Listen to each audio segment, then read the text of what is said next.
बाबा साहेब के किए कार्यों पर खुद को बौद्ध कहने वाले लोगों ने ऐसा तमाचा मारा है कि उसकी गूंज आज भी सुनाई देती है। सुनो ध्यान से। मेरे को बात करना नहीं आ रहा था, मेरी जीभ काटी थी, यहाँ पे खुली मेरी जबान।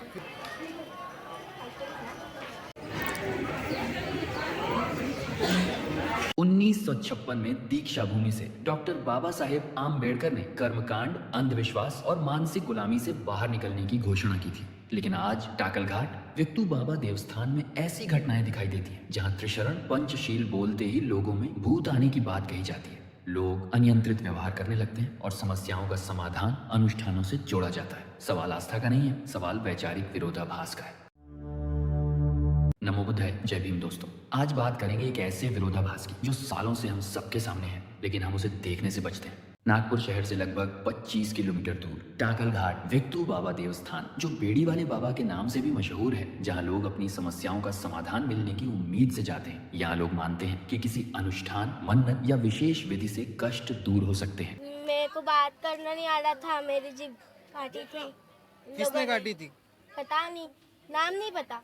नाम नहीं पता, पर ये पता है कि जुबान काटी थी। यहाँ पे खुली मेरी जबान। फिर उसके बाद यानी कैसा फील हो रहा था? यानी बात करना नहीं हो रहा था? हाँ, अभी करी ना मैंने बात। यानी यहाँ पे आके आज जुबान खुली है। हाँ, और टाकरघाट आप आए हो, हाँ। तो यहाँ पे आपको कैसा फील होता है? ये बहुत अच्छा। विक्टू वाले बाबा के मैं बारे यही में कहना चाहती हूँ कि जिन लोगों को जरूरत है वो यहीं पे आए। किस चीज की? ये जादू। जादू टोना और कुछ? हाँ, जिनकी तबीयत खराब है वो लोग।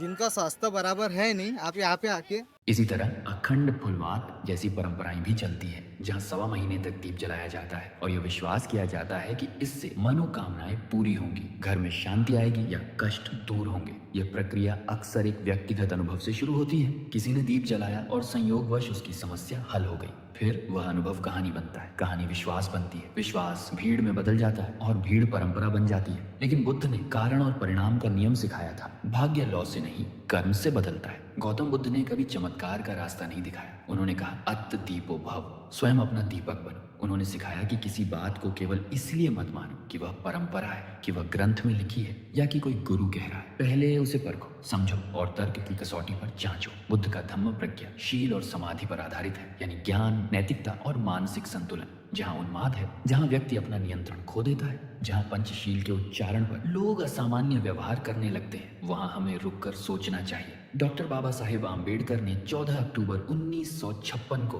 केवल धर्म नहीं बदला था, उन्होंने दिशा बदली थी। उन्होंने 22 प्रतिज्ञाएं दिलाकर स्पष्ट कहा था कि वे किसी देवता, अवतार या चमत्कार में विश्वास नहीं करेंगे और बुद्ध के धम्म का पालन करेंगे। यह मानसिक गुलामी से मुक्ति की घोषणा थी। उन्होंने हमें सिखाया कि मनुष्य अपने कर्मों से महान बनता है, किसी आशीर्वाद से नहीं। पंचशील 5 नैतिक वचन है। हिंसा नहीं, चोरी नहीं, व्यभिचार नहीं, झूठ नहीं, नशा नहीं। इन वचनों में कोई तांत्रिक शक्ति नहीं है, यह चरित्र निर्माण का संकल्प है। यदि इनके उच्चारण से किसी में अंग में आने जैसी अवस्था पैदा होती है तो वो आध्यात्मिक नहीं बल्कि साइकोलॉजिकल रिएक्शन है। धम्म मन को शांत करता है, उत्तेजित नहीं। मेडिकल साइंस कहता है dissociative disorder, conversion disorder, epileptic episodes, mass psychogenic illness, trauma induced reactions, ये डॉक्यूमेंटेड क्लिनिकल कंडीशंस हैं। जब व्यक्ति अत्यधिक भावनात्मक, सामाजिक या सांस्कृतिक दबाव में होता है तो ब्रेन एबनॉर्मल रिस्पॉन्स दे सकता है। ग्रामीण भाषा उसे भूत कह देती है, लेकिन विज्ञान उसे साइकोलॉजिकल या न्यूरोलॉजिकल रिएक्शन मानता है। अगर भूत वास्तव में एक स्वतंत्र सत्ता है तो वह नियंत्रित और परीक्षण योग्य वातावरण में प्रमाणित क्यों नहीं होता? मुद्दा यह नहीं कि कोई आस्था रखता है, मुद्दा यह है कि बाबा साहेब ने कर्मकांड छोड़ा और हम फिर कर्मकांड में लौट आए। उन्होंने तर्क सिखाया और हम फिर चमत्कार खोजने लगे। उन्होंने शिक्षा दी और हम फिर भावनात्मक निर्भरता में लौट गए। बीमारी है तो डॉक्टर, मानसिक समस्या है तो साइकियाट्रिस्ट, सामाजिक समस्या है तो नीति और शिक्षा, फिर समाधान अलौकिक रास्तों में क्यों खोजा जा रहा है? अच्छा, अब मुझे बताइए, क्या यह सब भी बौद्ध धम्म में बताया गया है?